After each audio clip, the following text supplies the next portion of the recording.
Ned Stark is selling men's pills online podcast. He is selling scorpion venom. He's selling wolf blood. He's selling wolf blood pills, and you too can achieve your full alpha potential.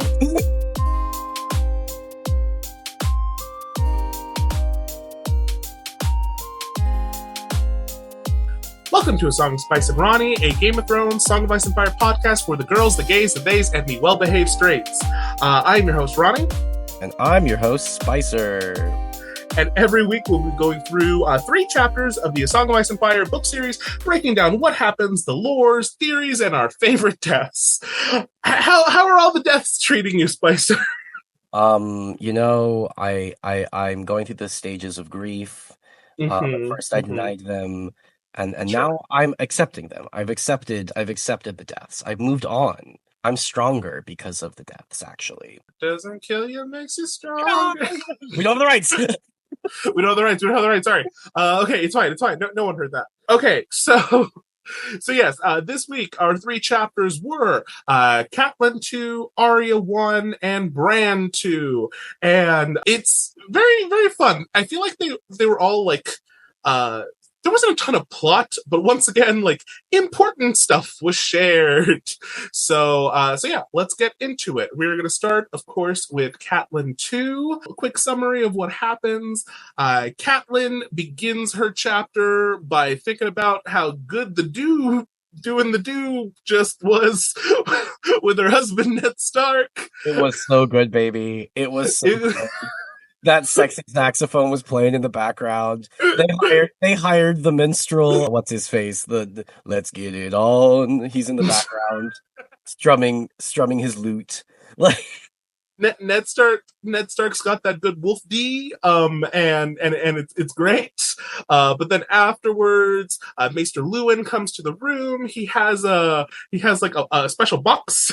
He has a special box that I love how complicated this is. So let me explain it if you haven't read this. So in the TV show, he just comes with a letter. A letter came and he gives it to them. It's like, ooh, it's an important letter. But no, in the books, it's like there's a special box. In the box, there is a magnifying glass. And then hidden in a special compartment of the box is the secret letter, which has in turn been written by Lysa Tully, Catelyn's sister, and the secret letter has also been written in code. They're childhood code that they passed notes in, and so Catelyn has to decipher it, read it with the lens, and then only after that does she burn the letter. And then they have the big conversation with Ned, where basically Lysa reveals that the Lannisters are the ones behind poisoning Jon Arryn, which, crazy. And so at this point, Ned has been, struggling whether he should go be hand the king or not.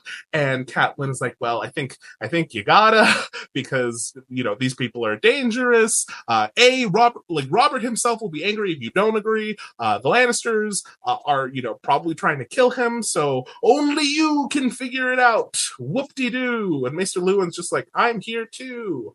So yeah, that's Catelyn II. How do we feel, Spicer? I'll put that box in a box, and then I'll put that box in another box, and then I'll mail that box to myself. And we did it rhymes. I love it. It's so extra. It's so fucking extra. I love how we finally get to I will say one of the notes I wrote is more evidence that Ned is a cop. He's on the case to solve the murder. It's giving Agatha Christie. It's giving Agatha Christie. It's giving Poirot. It's it's his little gray cells. They're at work, Roddy. The Law and Order theme in the background. Dun dun. I don't want Ned to be a cop. Ned's a cop, baby. You can't fight it. I know. With He's each literally day, solving my the murder. defenses crumble. Yeah, he's solving the murder. He's going outside the law. He's going on the lam. He's going deep undercover. Oh God, baby. he's not just a cop. This is propaganda. This is propaganda. It's propaganda. Well, no. I think because I think you know what it is. It's it's that episode of Law and Order. Where once again, because something that people who I wouldn't know. I don't watch propaganda, but go on, Spicer. Yeah, something to know about me. I have seen every single episode of Law and Order, and not SVU, the original, baby. I understand it. That makes it better.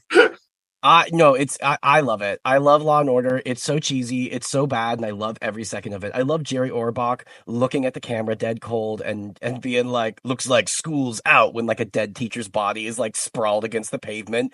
I love it. I love every second of it. It's so good. I love it. Anyways, there's different types of episodes in Law and Order because they're all like, basically like formulaic plots. And one of my favorites is the cop with a conscience episode where Mm. where like the cop like basically is like, but what if the system isn't actually helping people? It's that episode. And like he feels bad and like he realizes, and like it's like usually like a dirty cop episode or something, or it's like a kid gets shot episode or something like that. And it's like Mhm. he like develops a conscience, and then like at the end of the week, like they're back to normal, right? Like nothing is substantively changed, but he like looks at the camera for a really long time. But like that's what I feel like Ned Stark is. It's like he's that cop in that episode of where he's like, what if the system is flawed? Like fade to black, executive produced by Dick Wolf. Like the other thing I will say Uh-huh. about this chapter, and I texted Rhani like at 2 a.m. about this. I texted Ronnie about this at 2 a.m. I opened this chapter, and you know what? Because Ronnie told me when he started reading the books, he was like, here's the thing. Like the TV shows like played up the sex, right? The TV shows like played up the sexy times, like that was an invention by the TV show, whatever. Like it's not as bad. And I'm like reading these first 6 chapters. I'm like, oh yeah, like they talk about sex, but like it's not prominent. And then we get to this chapter. And then we get to this like Omegaverse bullshit. It's like this, I feel his seed inside of me. Oh, It was a good hurt. Like I'm like this bodice ripper, like I'm like, what is going on? And then what's even okay. Oh, no, finish your thought, and then I'm coming in hot. Go. in Brad, it gets even worse. Like Okay, we're leaving that for a second. Okay. You know what? Yes, does George sometimes describe sex stuff?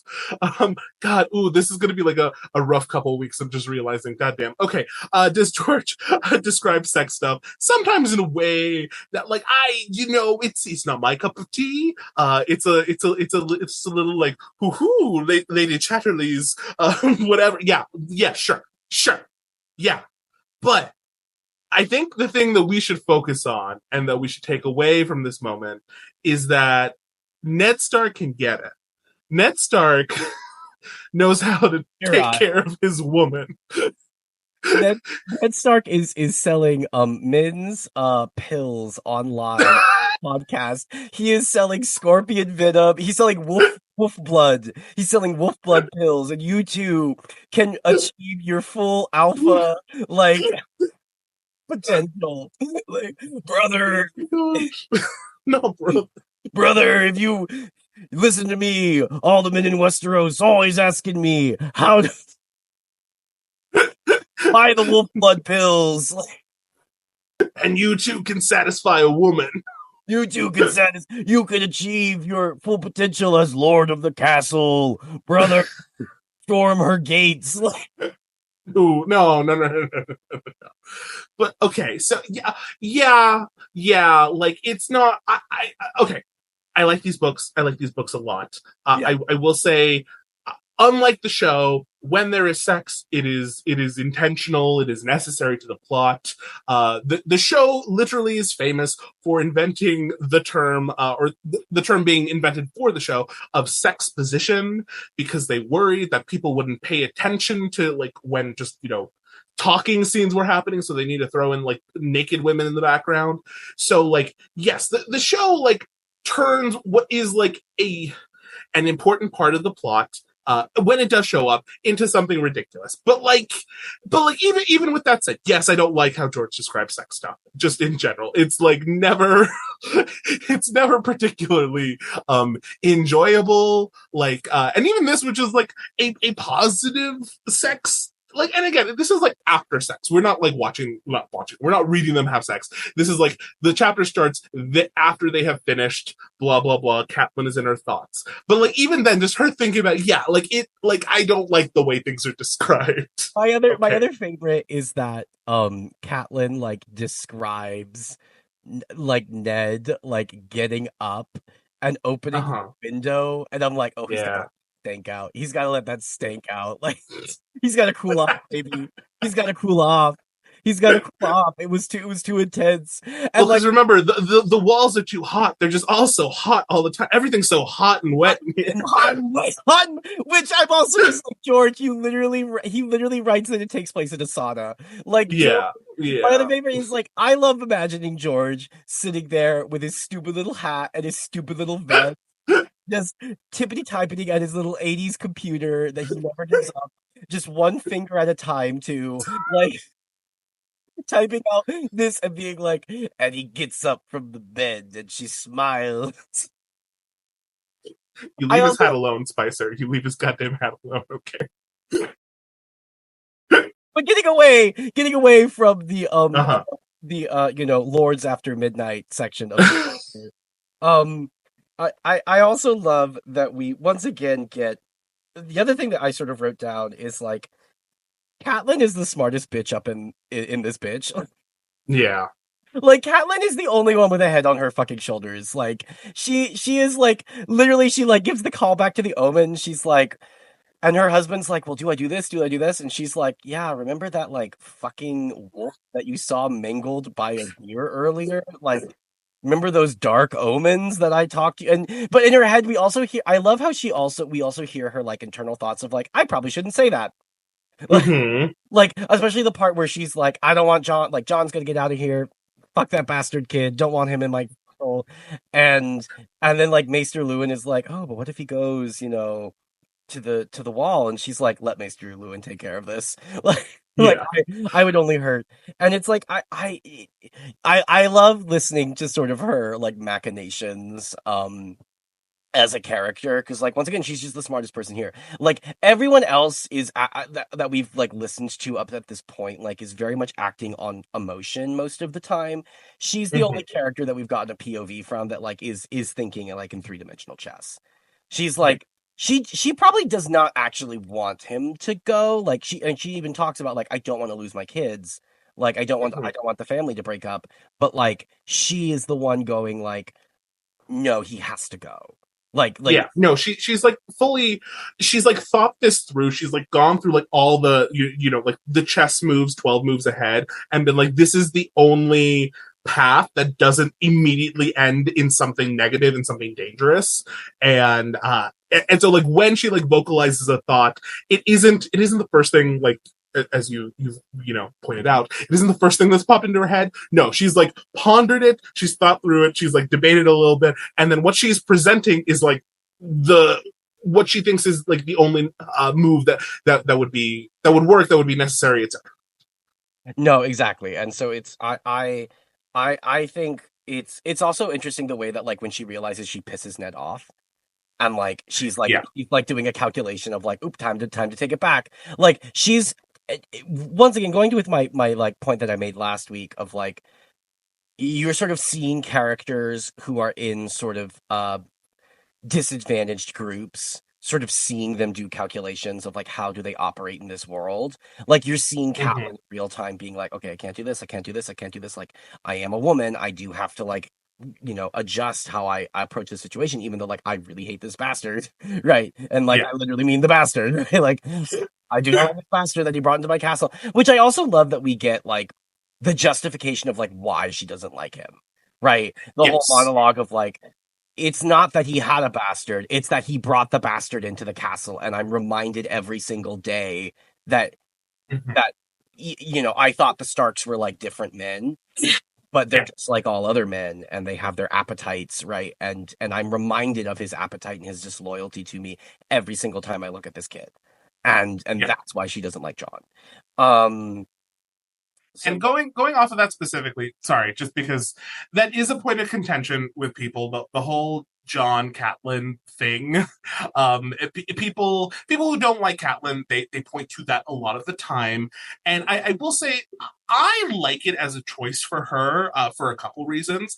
The first one is we've been talking about like how calculated she is, like how she's thinking through like the implications of decisions and like which decisions she can make based on like these likely outcomes. But then in Jon, you have like her big kind of flaw because like ultimately she is cruel to him unnecessarily so because it isn't his fault but it's a very human thing in my opinion, like showing that like she isn't all like logic and whatever. Like she has this thing that she can't help. She recognizes that like it's not his fault. It's technically really Ned's, but I don't have the ability to be angry at him, and so this is like my ugliness or whatever, if you want to call it that.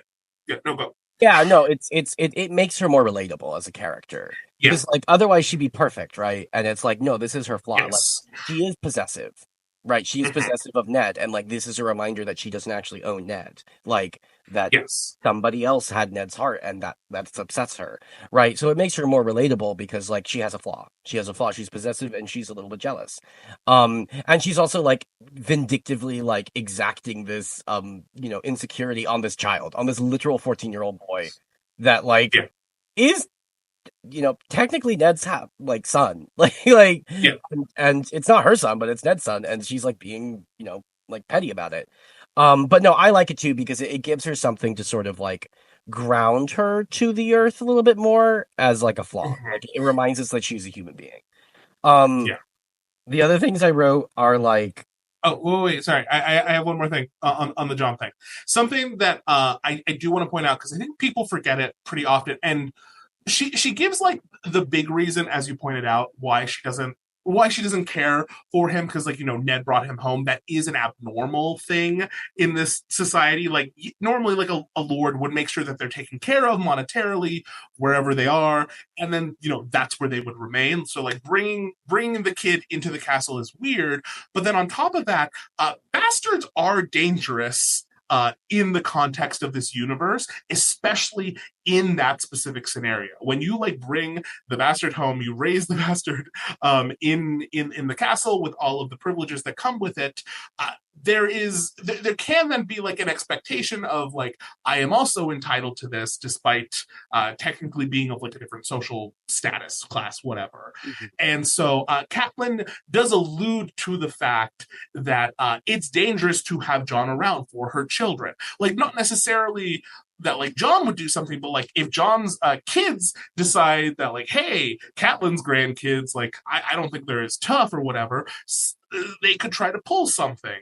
And also the other thing that it gets noted in a couple other chapters that we read today, but the fact that of all the children, especially the boys, Jon Snow is the only one who looks northern.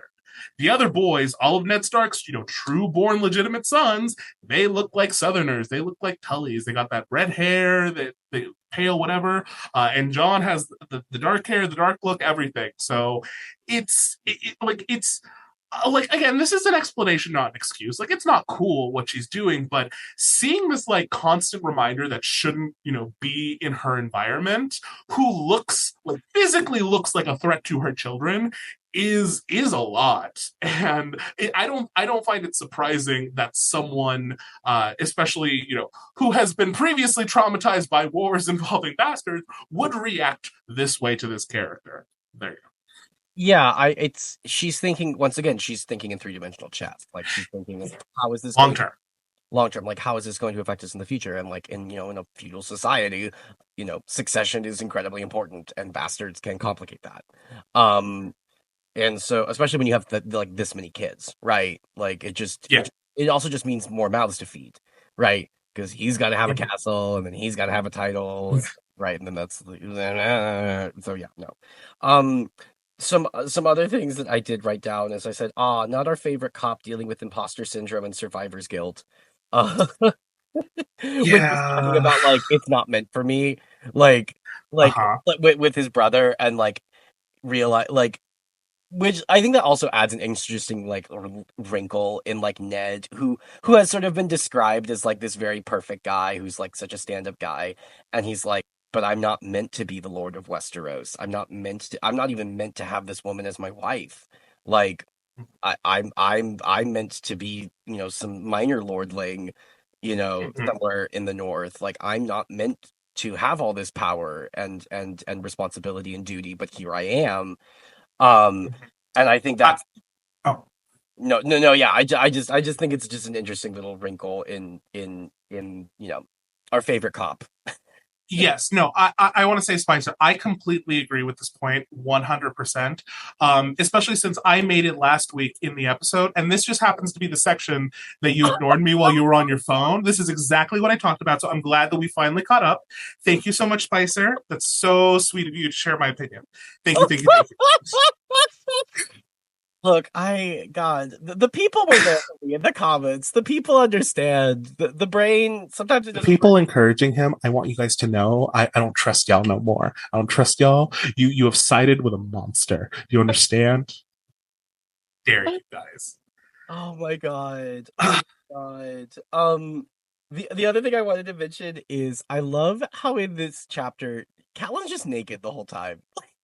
Whole time. Well, she eventually does put her on a rope, but like I do love how like especially when she's like, oh, I need to burn the letter and shit. She just like throws the furs off. Maester Lewin is right there, her husband's right there, and Ned's like, whoa, whoa, whoa, you want to cover up there? She's like, he's birthed my children. Okay, this is fine. I can trudge around and make a little fire and burn some shit, and then I will get dressed. Okay, thank you very much. I love it. Like Maester Lewin just probably being like, like the whole time, like Yes. me, like, whoa. Like even he's like, oh, my lady, like, the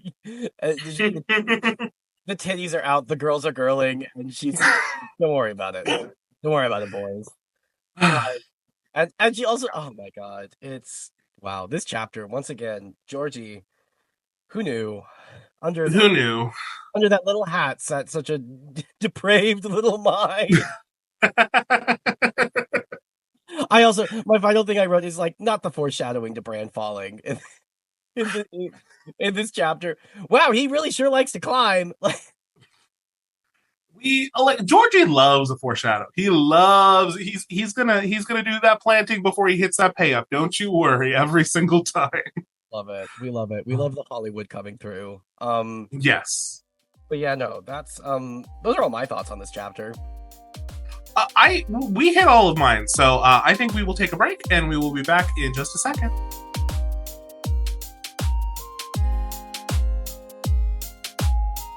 And we are back.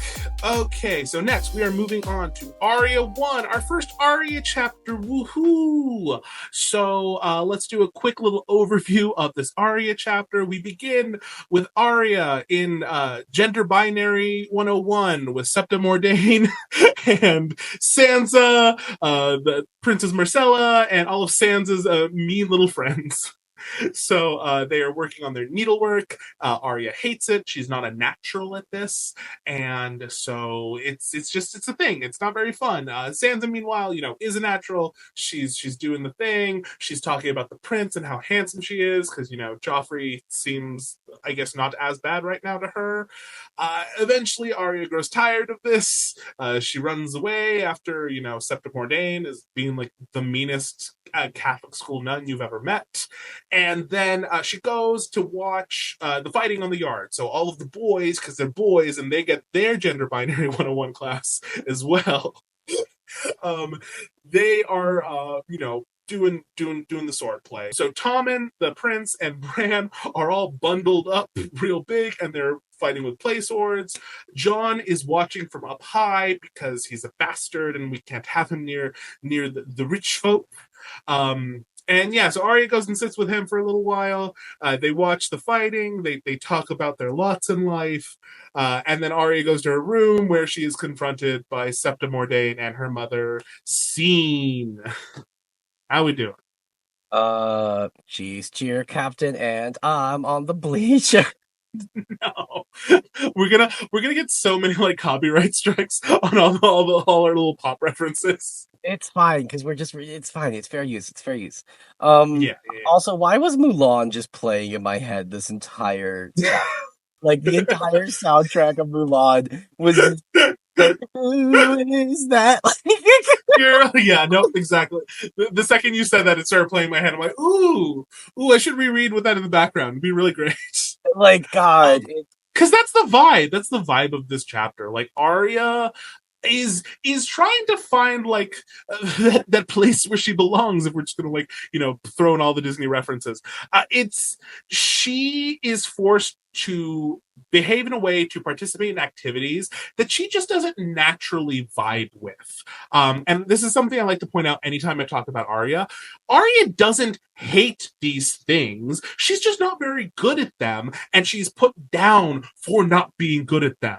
Meanwhile, she is constantly next to someone who is naturally very good at them and, isn't going to say anything because, she's trying to fulfill the role that's being prescribed to her. So Arya's like tension in this is rough because like I jokingly called it gender binary 101 because that's what it is. Like being forced into these like arbitrary roles that you might not have like a natural inclination to isn't great because then you are made to feel bad because you aren't good at like these very specific things. Like, oh no, I'm not great at needlework. My worth, it's gone.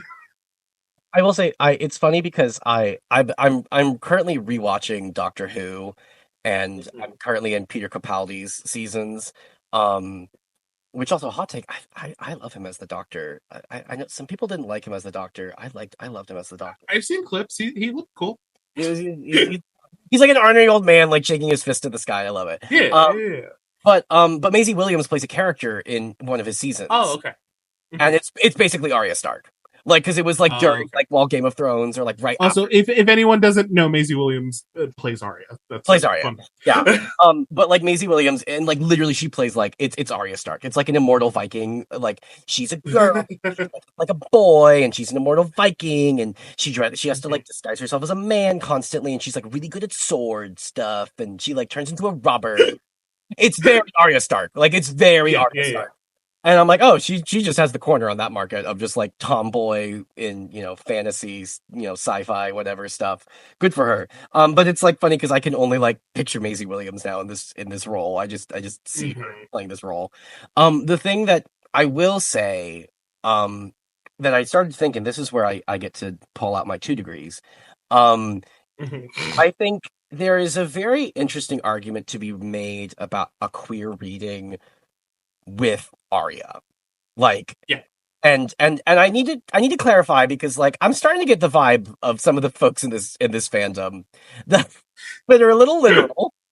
And I think now is the time to sort of to differentiate the difference between a reading versus saying a thing is a thing, right? So when we're reading a text, we use a lens, right? So like if we're using a queer reading of a text, that doesn't necessarily mean I'm saying Arya is gay, which there could be an argument made.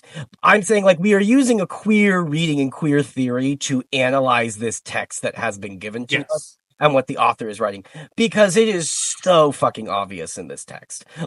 Like literally it's if only I was good at the girl things. I wish I was good at the girl things, but I'm not good at the girl things. I wish I could do all the boy things and be with the boy things and do the things with the boys. But I can't because society tells me I can't. That's dumb. If I only were a boy, and wow, my favorite person is this warrior princess who defied gender stereotypes and like led her people, and isn't that great? And like during all of this, the boys are literally playing with phallic symbols, like and like rustling in the mud. Like it could not be any clearer. Like this is.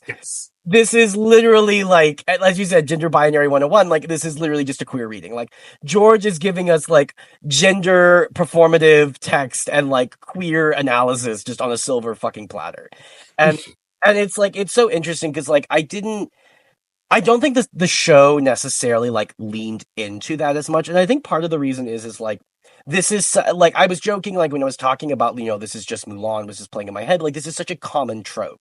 right? Yeah. In especially in fantasy, where Mhm. you have like the young girl who disguises herself as a boy so she can like actually have power and influence, and wow, her self-worth is proven because women are actually people, right? Like, and Mhm. it's such an, and I think usually it's done with the lens of just like gender performance and like feminism, but like I think there's also like a queer reading to be had here of like the idea of like you are prescribed a gender at birth, and but what if you don't want that gender? Right? Like, Yeah. Yeah. Yeah. and like, what if you don't identify with that gender? And what if you're just like, fuck this bullshit? Why do I have to do this? Um, I don't know. It's just an interesting thing, and I can already hear some of the people being like, she's not gay, and it's like, no, I'm not saying that. I'm saying there is a Yeah. queer reading to be had here, and I think that also just speaks to like the strength of the story that you're able to like apply all these different. And once again, like I feel like the show was so interested in like the feminist lens constantly with Arya of like Arya girl boss, and it's like, See, but I would argue with that in that like I think that the show was interested in like the not even feminists because honestly I'm going to go out on a limb here and say that Arya's portrayal in the show and I know we are getting like way ahead like isn't very feminist at all because she's constantly like putting women down. It's weird. Like well, it's like executive producers thinking what feminism is, right? yes, yeah, It's yeah, yeah. Disney's 90 Exactly. feminism. It's Disney's 90 feminism. Yeah, basically. Yes. Like jumping ahead in the TV show when they have the scenes between Tywin and Arya, which aren't in the book.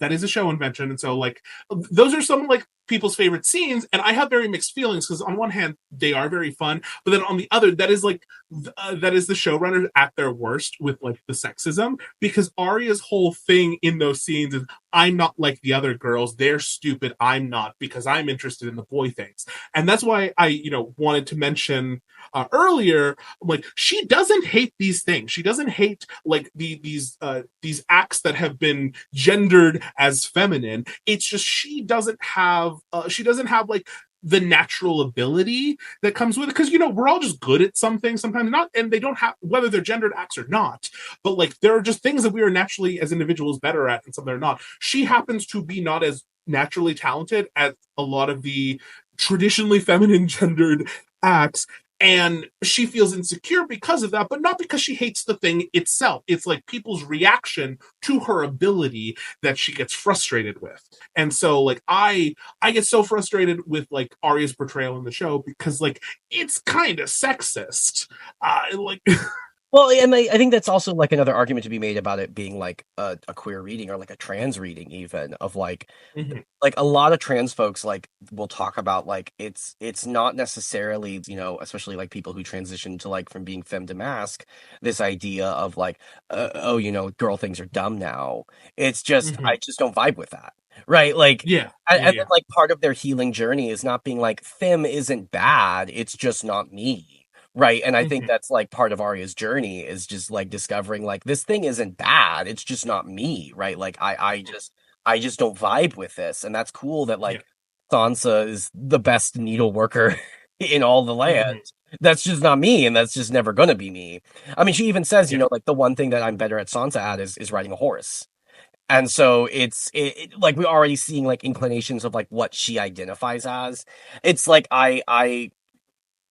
in my own work, I'm working on a show right now that's like about a trans boy, and during like some readings, like one thing that people kept saying is like, you need to be careful that it doesn't turn into like girl things bad. Right. yeah, And yeah, like I think and like I see what you're saying here of like George is being careful of like making sure that like this doesn't turn into girl things bad, which is what the showrunners did, right? But that's yeah. like but that's the and that's what I'm saying is like the showrunners weren't able to like have that queer reading or even an actual feminist reading. Mhm, They had that 90s mhm. feminist reading of where it's like it's wash your face girl and it's Yeah. and like girl things bad, you need to put the pantsuit on and be a girl boss and Mhm. girl boss your way to the top and then you shall break that glass ceiling, sis. And it's like no, it's it's discovering your own path in life, and it's discovering like who you are and what you vibe with, and like how do you function in this world as opposed to that other thing is bad. So like I do love that we're starting to see the seeds of that, and I just wanted to like point that out. Oh, totally. And like to your credit, I will say I think that your read of it is one that is not uncommon on the internet. I know sometimes I think we get bogged down in the kind of like alpha bro section of this fandom, but the girls, the gays and the theys, we are present. And that does exist, I think, in those circles. So like yeah, like anytime I talk about Arya specifically, talking about like gender performance along with her, I hear I've gotten like lots of comments from like trans people, I think typically like trans men who are saying that like they really like identified with this journey that she goes on, and I think it speaks to, you know, everything that you have also just mentioned. It's I and like to your credit, to what you were saying earlier, like you can do like a lensed reading of anything, whether it's, you know, a Yeah. queer feminist, Marxist, what sorry, what? like Marxist reading, which a Marxist reading But yeah, Marx, you would can be you can fascinating. look at any text through any of these lenses and look for like the elements that go along with those lenses, and that doesn't necessarily mean that like, oh yes, and then the author put in those Marxist things in there, or put in those queer things in. Like, it's just we're looking at it and examining these things with those like fields in mind. It's a very common thing, so if anyone is not being chill about it, be chill or else. Okay. Ronnie's about to get his degree in English, baby, and like Yeah. don't you I worry. know all the lit theory He could LeConte this. that I couldn't name just now when we were going through the Yeah, list. yeah, yeah. You could LeConte this shit so hard. Like, Oh, fun. That should be a series I do, where I like do lit theory, all the different lit theories, like Game of Thrones through all the different lit oh theories. yeah, Um, that's your next TikTok. That'll get you yeah, TikTok videos for months, baby. Um, I mean, 5 people will watch, but it's fine. it's Um, fine. I will say the other thing that I kept writing because like once again not a lot happens in this chapter. I just shut up Theon and shut up Joffrey. No one cares. they're so obnoxious. They're so fucking obnoxious. I wanted to like Joffrey the whole time where he's like playing it up for the crowd because like Rob, like the people who are being responsible aren't going to give in to his stuff, so he gets to like look tough and like, oh yeah, I would use a real sword if only you would let me. And like I want to hit him. I want to hit him. I want to hit him. He's the worst. Yeah, I also love that like Joffrey's a little different than he is in the show because Joffrey in the show is kind of like, feels like a shriveled little Habsburg prince. Like Yeah. right, he's like kind of he's literally a small man. Like He's giving the incest from the get go. yeah, he's giving the incest from the game. No tea, no shade to that actor. I think he's great. No. But But I mean, like his performance feels kind of a little like a screw loose from the get go, yeah, versus like to what you're saying in the book here. Joffrey is supposed to like a hint, he's supposed to look like a young Jamie, like this, you know, Prince Charming, handsome. He's like gorgeous to look at, and it's only like when you like talk to him after a while that the ugliness underneath becomes apparent. He doesn't have like that, like almost like twitch in his eye at the thought of violence that the show gives him kind of from the get go. yeah, I will say George does love a whole like inner beauty versus outer beauty Yeah, theme. That is loves it. loves that. Well, one of fun fact, one of the big shows he worked on in the '90s was the Beauty and the The Beast beauty, show. the beauty. Yeah. Yeah. So like literally, I swear half the characters in this series, like if they're like in a pair, like you can bet they are a Beauty and the Beast something. They're an inverse of that. It's an upside down version, whatever. Like he loves that. He loves it. It's not quite as strong as like The Witcher, which I love in The Witcher how they like which I've only seen the TV show. How Mhm. like you're like, oh, there's that fairy tale. Oh, there's that fairy tale. But like every so often you get like a hint in Mhm. Game of Thrones of like, oh, this is a Beauty and the Beast. Oh, this is a Yeah. that. This is right. Like you get like a little hint of it, just like a little Yeah. soupçon of like, oh, he's pulling from some folk tales, which I love. Yeah. Yeah. But yeah, Arya is definitely having some gender dysphoria, and all of the red pill bros can catch me outside. Thank you. Catch me there too. And on that, let's go on a break. Okay. And with that, let's take a break.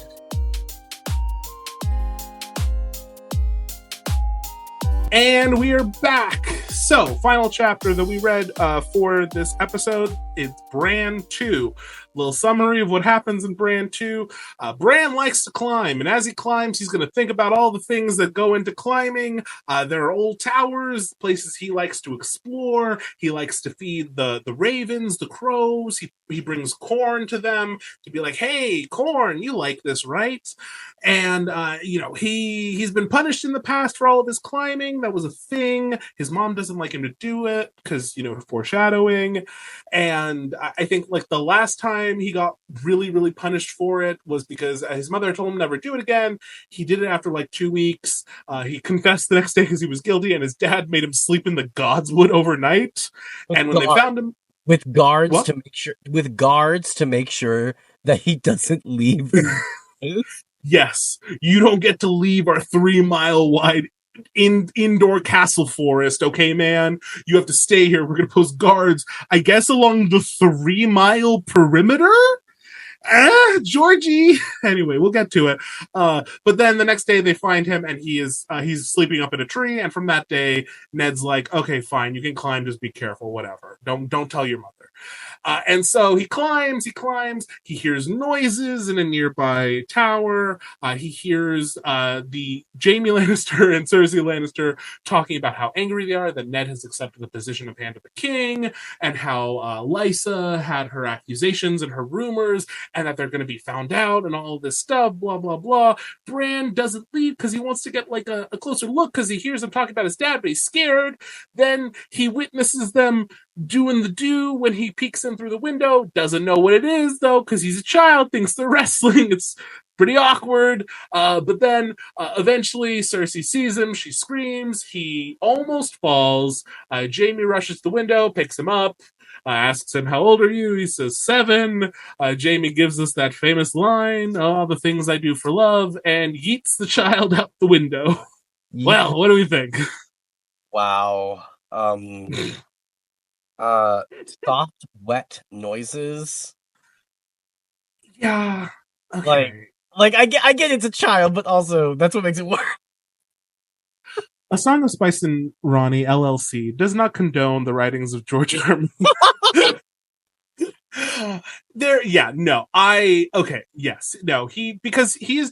So George is describing Bran looking in the window and seeing what he sees, and it is described, by a child who doesn't know what sex is, seeing someone having sex. So you have some interesting descriptions. It looks like they're wrestling naked. It looks like the man is hurting her. There are soft, wet sounds. That was the line that did me in. It's the Omega verse of it all. God, I stop with the Omega. They're not. Don't bring that bad juju here. Don't bring that bad juju. Bring that here. And no judgment to anyone who enjoys it. You can enjoy it. It was fine. It's all fine. Okay. So yeah, no, it's awkward. Like, again, George, I don't love George writing sex. I will defend everything in the series, but like that is always the more difficult one. So there you go. And his little hat, one finger at a time, typing out soft, wet noises. Like that's just what I pictured, and I'm like, I also no old Nan mention again. Old Nan. Old Nan, she's back. She's back, baby. She hasn't even like appeared on screen yet. Not on screen. In the book, has she? We've just heard about her. You just heard about this mythical old Nan. Just mic drops constantly. The realest one, keeping it 100 and all the. My favorite is when she like made up like a story, and it's like, and a little boy's pushed out a window, right? Like trying to. And then like the maester also like makes like a little version of Bran out of clay and drops it as like that could be you, and he's like, but I'm not clay. Like yes. Everyone's trying to teach this 7-year-old like don't climb on roofs. And he's like, fuck you, bitches. Like, I do what I want. I do what I want. Oh my gosh. I also like I will say it's so sad the setup of this chapter of Bran being like, oh boy, I'm gonna be a real knight and go to the capital city and I'm gonna become like all the knights that I love. Hoo hoo! Nothing's gonna bring me down. Like, and I'm very much gonna bring you down, bitch. You are not Oh defying that. yeah. Like, like Also, I would say in that section we get some like lore dropping with like when he's like listing all of the different oh like yeah, Kingsguard. and the Dance of the Dragon. I noticed the Dance of the Dragon Uh-huh. drop, and I'm like, Yep. oh, We get our first mention. we saw that scene. It was very sad. Yeah, yeah, no, it was real sad. Um, um, but yeah, no, it's I think that is like the tragedy of his character that like we will see as time goes on is he had a very like specific vision for his life that very much gets taken away from him. Like he always knew like in his mind, I think similarly to almost Ned in a way, that he wasn't the heir. He's not going to be the Lord of Winterfell or whatever. So his life is going to be literally like the knight, the adventurer, like all of these things. I'm going to have a hold fast, whatever, like his dad tells him. And it is such a tragedy to see like how he is fixated on that and how it's about to be taken away from him. but don't worry, it's all going to be worth it because he will be Bran the Broken, King. Don't, no, we don't bring that juju in here. I told you, you leave that shit at the door. Damn. Oh my god! I also things that I wrote are measurement problems again, George. Yep, I wrote the same thing. Valley valleys in a Uh-huh. There's castle. hills. There's There's hills. hills, Spicer. There's fucking. I know. I wrote the same note. I just wrote, "How big is Winterfell, George? Please, just tell me how big is it." Like it's too small for a carriage to get through, but there's literal Uh-huh. hills and valleys Yes. traversing across the ground. Like what is this castle, George? Like, Don't worry about it, Spicer. Don't worry about it. It's as big or as small as it needs to be. Okay. everything on the context of what George needs in the moment. Oh my god. Yes. I will also say, we get it, George. He likes to climb. It did wax a little Dickensian at a moment halfway through this chapter. I was like, we get it. He likes to climb. We get it. He likes to climb. And out there, waiting in the sun. Okay, no more copyright. Okay, yes, I will say this is a moment where I do agree. As I was reading the chapter in my head, because I've read this before, I'm like, wait, is he just gonna talk about climbing for 2/3 of this thing before we get to like the actual like scene? Is there nothing in my mind, like there were other parts to like the chapter, like, oh, maybe he's gonna go talk to someone else, or he's gonna do like, no, 2/3 of this chapter is just him reflecting on the joys of climbing and the landscape and the interior design of the castle before we finally get to the tower. Not even lore dumps, really. Like we're past the lore dumps. No. It's Dickensian. It's Dickensian. Like it's Yeah. just like let me tell you about how much I love climbing. I am going to sit Yeah. here and tell you like they call me Pip. Like like it is just we are just going to talk nonstop about how much I love climbing and isn't it great? And isn't it great that Yeah. I love climbing? No, Yeah. and like this chapter was probably the hardest chapter thus far because this is the type of shit that drives me crazy in fantasy Sure. of where you just wax poetical and I'm just Mhm. like, okay, we get it, just move Yeah. on, like, and it's like I get it because we're trying to build up tension, but I'm like a page and a half less, like, Yeah. oh, No, oh, I agree. I think George could have done some editing of this one. Like if the whole plan was just to really establish the climbing and then get to the scene where there's some action, I think it could have been a little more balanced. yeah. So I will concede to you. Yeah, to be a fly on the wall of George's editor when George brings in a draft. What are those conversations like? Like, Here's 10 pages on climbing. You like it, kid? We're like, um, can we limit it to 5? No, I needed more. This is already pre-edited. I cut out 50 pages. Yeah. Oh my god.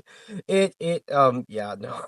I Wow, George. But no, and yes, this to bring in another Disney movie, it just was Hunchback that was playing in my head during this chapter. Fair, fair, fair.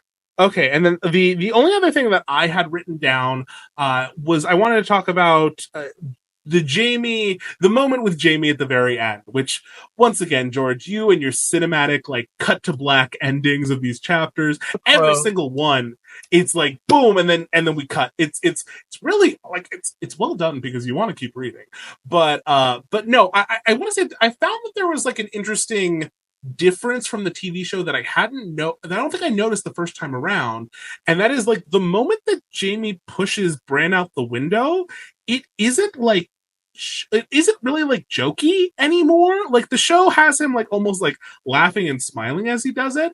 And in the book, it's described like he says the things I do for love, and then it's described he says with loathing as he does it.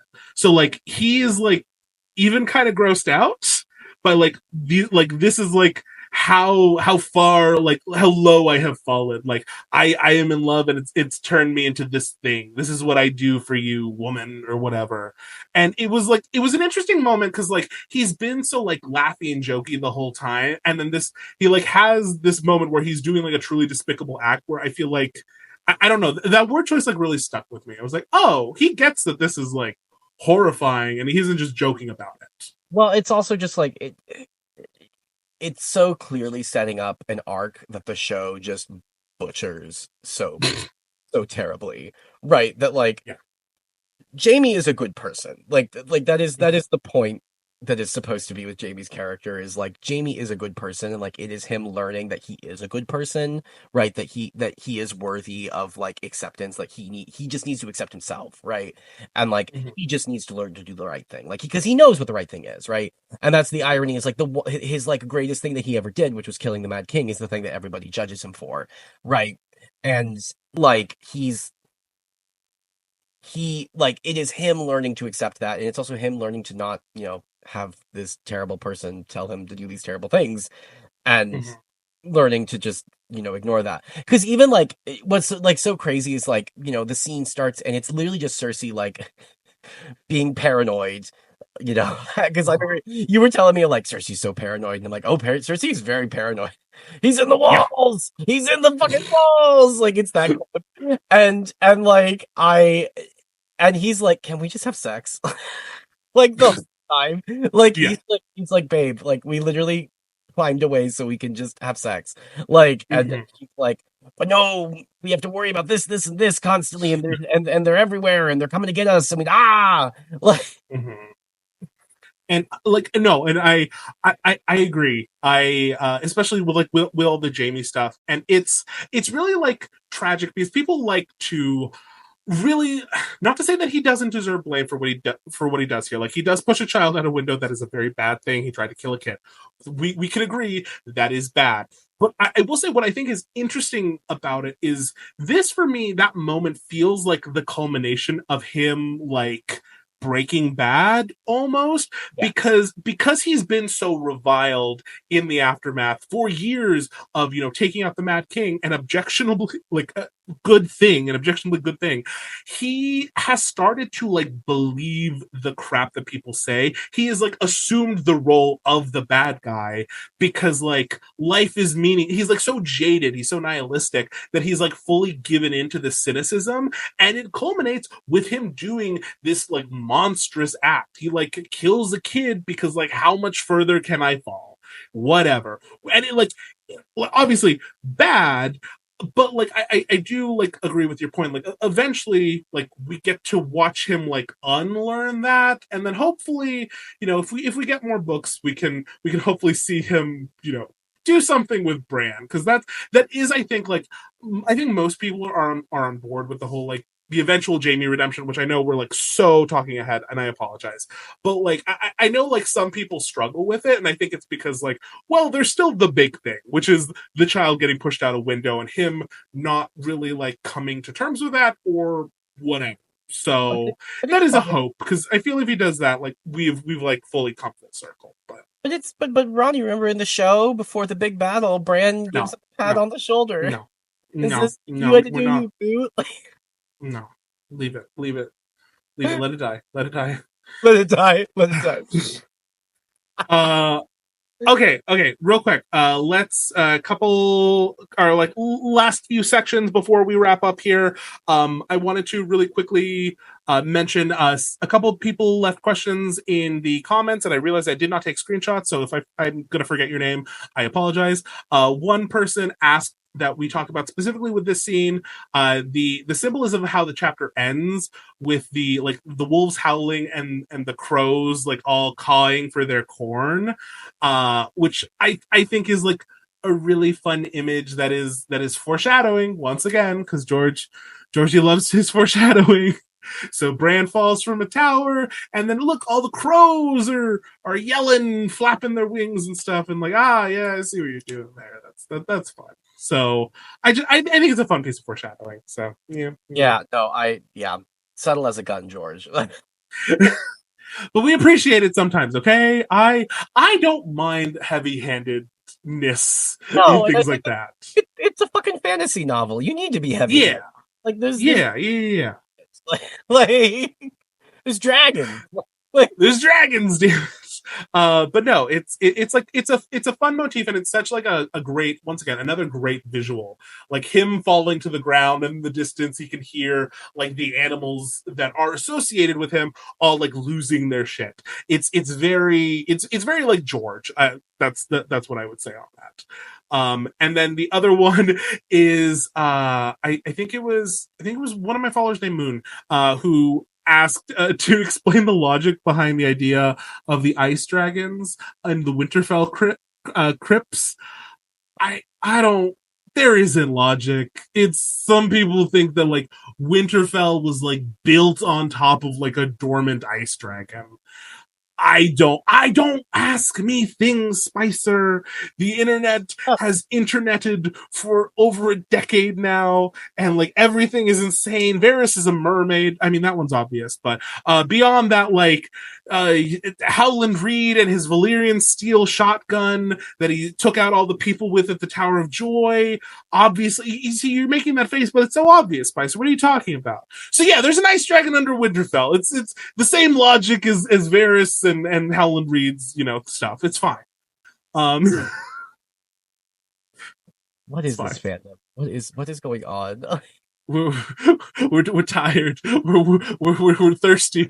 We need something. While we wait for George to two fingers type out the next. Yeah. That's the issue. That's the only issue. Is he just doesn't know how to type correctly. So it's just 2 fingers at a time. You can only go so fast. We need to get him that. Did anyone else have to do that like typing like video game in like elementary? Yeah. Like the wizard. We need to get George that. Yeah.